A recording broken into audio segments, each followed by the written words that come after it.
Hello friends, welcome to helpful tips channel. ఈరోజు మీ అందరికీ మనం గోళ్ళు పాడైపోతూ ఉంటాయి. అంటే మన గోళ్ళు ఎప్పుడైనా నల్లగా అయిపోయి గోరు పాడైపోయినా, లేదంటే గోరు చుట్టూరా స్వెల్లింగ్ వచ్చి పెయిన్ వస్తున్నా, గోళ్ళు పక్కన కురుపులు వేసినా, ఇలాంటి అన్నిటికి ఎటువంటి టిప్ యూస్ చేసి తగ్గించుకోవచ్చో మీకు ఈ వీడియోలో ఎక్స్ప్లెయిన్ చేశానండి. మీరు చేతి వేళ్ళు కావచ్చు, చేతి వేళ్ళు గోళ్ళు కావచ్చు, కాళ్ళు గోళ్ళు కావచ్చు, ఏవైనా సరే మీకు స్వెల్లింగ్ రావటం, లేదంటే గోళ్ళు బాగా పాడయ్యి నల్లగా అవటం, రెండు వైపులా గోడు చుట్టూరా బాగా లావయ్యి బాగా నొప్పి వచ్చి బాగా మట్టి అనేది దూరటం, ఇలాంటి సమస్యలు ఏమైనా ఉంటే మాత్రం ఈ టిప్ చాలా బాగా వర్క్ అవుతుందండి. ఇటువంటి అన్ని సమస్యలు తగ్గించుకోవడానికి టిప్ చాలా బాగా పనిచేస్తుంది. దీనికి ఏమేం కావాలో ముందుగా వీడియోలో చూస్తాం. దీనికి సింపుల్గా పసుపు అండి, అలాగే నిమ్మకాయ, ఈ రెండాటితోటి ఈజీగా తయారు చేసుకోవచ్చు. 100% వర్క్ అవుతుందండి. ఈజీగా సింపుల్గా చేసుకోవచ్చు.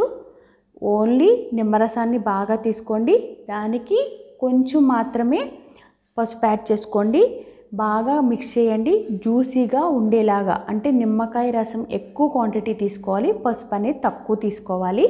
అలా తీసుకుని రెండాటిని బాగా మిక్స్ చేయాలి. ఇప్పుడు ఈ మిక్చర్ని మనకి ఏ వేలైతే నొప్పిగా ఉందో ఆ చోట ఈ జ్యూస్ని బాగా అప్లై చేయాలన్నమాట. ఈ గోరు ఎక్కడైతే నొప్పిగా ఉందో, లేకపోతే గోరు పాడైందో, లేదంటే కురుపు ఉందో అక్కడ అప్లై చేయాలి. కురుపు ఉన్న చోట అప్లై చేయాలి, ఎటువంటి ప్రెస్ చేయకూడదు. స్వెల్లింగ్ ఉన్న చోట మాత్రం అప్లై చేసి ప్రెస్ చేయాలి, మళ్ళీ అప్లై చేసి మళ్ళీ ప్రెస్ చేయాలి. ఇలా కంటిన్యూ చేయాలి ఒక 2 or 3 times. కానీ చాలా నొప్పి వస్తుంది, చాలా మండుతుంది, కానీ తట్టుకోండి.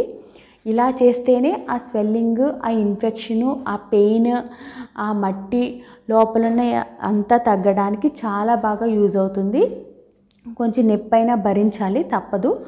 ఇలా అయిన తర్వాత ఇప్పుడు ఆ ముందుగా తీసుకున్న జ్యూసీ మిక్సర్లోకి మళ్ళీ కొంచెం పసుపు అనేది యాడ్ చేయాలి. అంటే ఇప్పుడు థిక్ పేస్ట్ లాగా తయారు చేసుకునేలాగా ఎంత పసుపు అయితే అవసరం అవుతుందో అంత పసుపు యాడ్ చేసుకుని దాన్ని కొంచెం పేస్ట్ లాగా తయారు చేసుకోండి.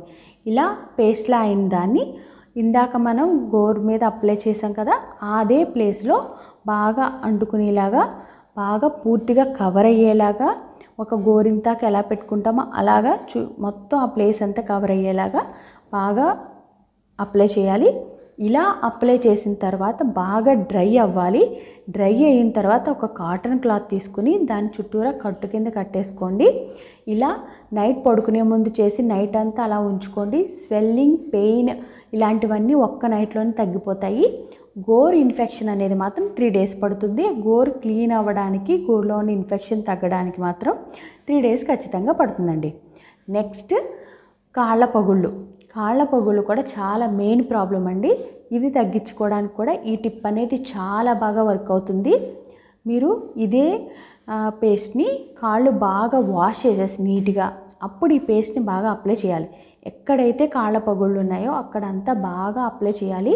ఆ కాళ్ళ పగుళ్ళ లోపలికి ఇది వెళ్ళేలాగా వీలైతే ఇయర్ బడ్ని యూజ్ చేసి మీరు బాగా అప్లై చేయాలి. అప్లై చేసి డ్రై అయిన తర్వాత సాక్స్లు వేసుకుని నైట్ అంతా అలాగ ఉంచేసుకోండి. చాలా బాగా క్లియర్ అవుతాయండి. ఒక 3 daysలో పర్ఫెక్ట్గా అయిపోతాయి. ఈ వీడియో మీకు చాలా బాగా నచ్చుతుంది అనుకుంటున్నాను.